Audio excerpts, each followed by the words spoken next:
Untuk kesempatan kali ini saya akan memaparkan tugas yang telah diberikan, yaitu dengan menjelaskan beberapa tugas sistem informasi geografis.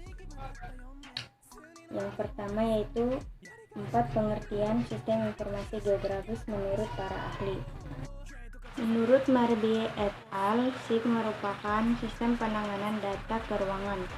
Menurut Esri, sistem informasi geografis sebagai suatu kumpulan yang terorganisir dari perangkat keras, komputer, perangkat lunak, dan data geografis, dan personil yang dirancang secara sistem untuk memperoleh penyimpanan, mengupdate, memanipulasi, menganalisis, dan menampilkan semua bentuk informasi yang bereferensi geografis.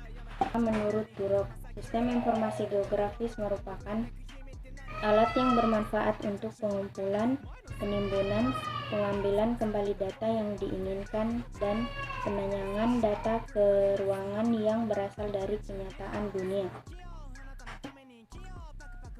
Menurut Gistud, sistem informasi geografis adalah sistem yang dapat mendukung pengambilan keputusan spasial dan mampu mengintegrasikan deskripsi lokasi dengan karakteristik fenomena yang ditemukan di lokasi tersebut.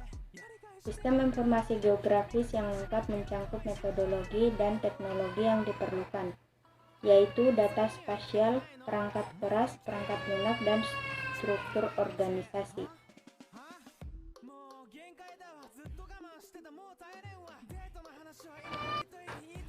Yang kedua, komponen sistem informasi geografis. Software. Komponen sistem informasi pertama adalah perangkat lunak, menjadi tools untuk mengolah data spasial maupun aspasial yang sudah dimiliki dalam database. Software membantu untuk melakukan fungsi query, edit, mengolah, dan menampilkan data sistem informasi geografis kepada pengguna. Berikut ini adalah beberapa komponen data perangkat lunak yang sistem informasi geografis. Yang pertama, software sistem informasi geografis yang bertujuan untuk mengolah data yang ada pada sistem informasi geografis. Yang kedua, RDBMS bertujuan untuk menyimpan dengan rapi data-data sistem informasi geografis agar dapat digunakan dan diolah oleh software.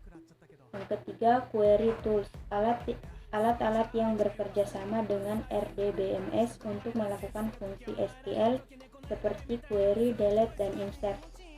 Kemudian yang keempat, GUI, interface antara komputer dan manusia agar pengguna dapat mengakses software tersebut tanpa harus mendalami coding atau bahasa mesin. Yang kelima, layout, fitur untuk melakukan desain dan layouting kepada peta yang akan dibuat. Kemudian hardware. Perangkat keras sistem informasi geografis adalah perangkat fisik yang merupakan bagian dari sistem komputer yang mendukung analis geografis dan pemetaan.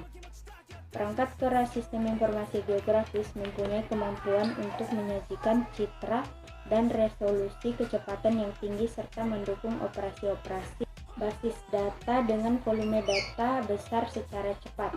Perangkat keras sistem informasi geografis terdiri dari beberapa bagian yang menginput data, mengolah data, dan mencetak hasil proses. Berikut ini pembagian berdasarkan proses. Input data yaitu mouse, digitzer, scanner. Kemudian olah data yaitu hard disk, prosesor, RAM, VGA card. Kemudian output data yaitu plotter, printer, screening.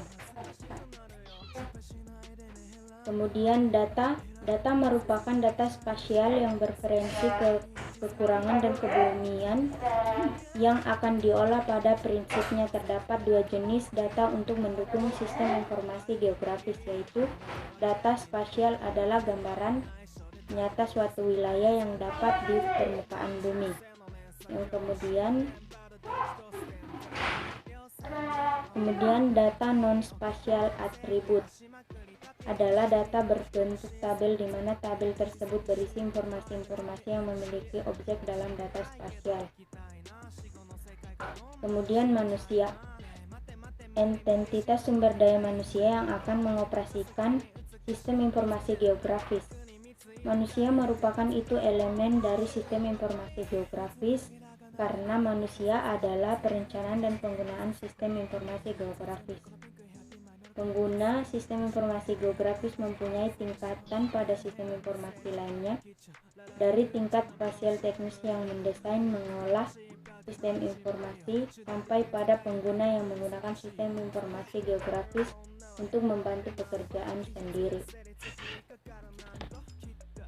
Kemudian yang terakhir yaitu metode. Metode yang digunakan dalam sistem informasi geografis akan berbeda untuk setiap permasalahan.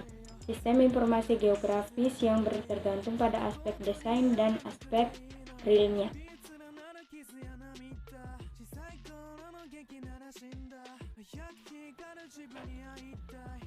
Kemudian metode layers. Metode layers adalah overlay merupakan proses penyentuhan data dari lapisan layer yang berbeda. Pemahaman bahwa overlay peta atau minimal 2 peta untuk menghasilkan peta baru adalah mutlak. Dalam bahasa teknis harus ada poligon yang terbentuk dari 2 peta yang di overlay.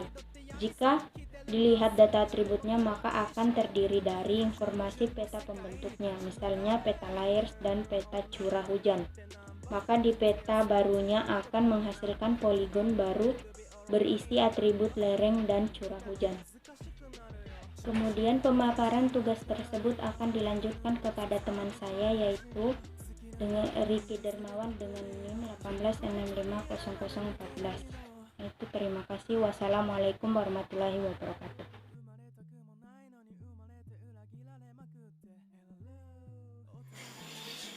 Subsistem SIG terdiri dari 4 macam, yaitu subsistem masukan. Subsistem masukan atau input ini bertugas mengumpulkan dan menyiapkan data spasial berbagai sumber, bertanggung jawab mengumpulkan atau mentransformasikan format data asli ke dalam bentuk format yang dapat digunakan oleh SIG. Kedua, subsistem manajemen. Subsistem ini mengorganisasikan data spasial ke dalam sebuah sistem basis data sedemikian rupa sehingga data geografis atau spasial tersebut mudah dicari, diupdate, dimanipulasi, dan diedit. Ketiga, subsistem manipulasi atau analisa. Subsistem ini menentukan informasi-informasi yang dapat dihasilkan SIG. Sistem ini juga melakukan manipulasi dan pemodelan data untuk menghasilkan informasi yang diharapkan. Subsistem 2 dan 3 lebih terpadu atau disebut juga database manajemen sistem. Subsistem keluaran, output, dan penyajian atau display. Subsistem ini menampilkan atau menghasilkan keluaran sebagian atau seluruh basis data baik dalam bentuk soft copy maupun hard copy, dalam bentuk tabel, grafik, peta, atau miniatur 3D, map, dan lainnya.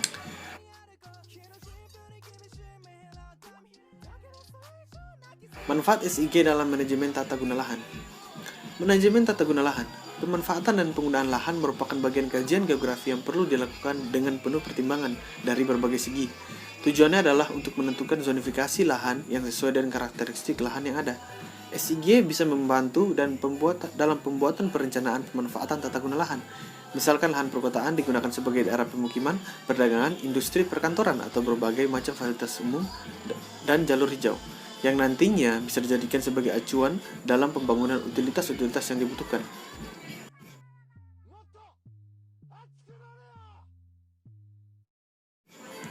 Manfaat SIG dalam pengawasan daerah bencana alam, yaitu pertama, memantau luas wilayah bencana alam, pencegahan terjadinya bencana alam pada masa datang, menyusun rencana-rencana pembangunan kembali daerah bencana, penentuan tingkat bahaya erosi, prediksi ketinggian banjir, dan prediksi tingkat kekeringan.